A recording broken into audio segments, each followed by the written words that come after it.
Якутия в День Исэха приняла почетных гостей. Делегацию во главе с Дмитрием Азаровым, председателем Комитета Совета Федерации Федерального собрания России по федеративному устройству и региональной политике, местному самоуправлению и делам Севера.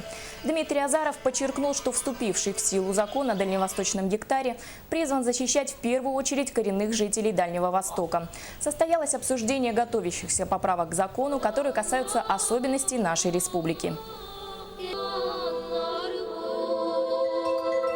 Я уверен, что абсолютное большинство этих предложений будет реализовано. Я абсолютно разделяю опасения своих коллег, депутатов Ильтумена, о рисках, которые возникают при получении, может быть, пусть и в дальней перспективе, но земельных участков иностранцами.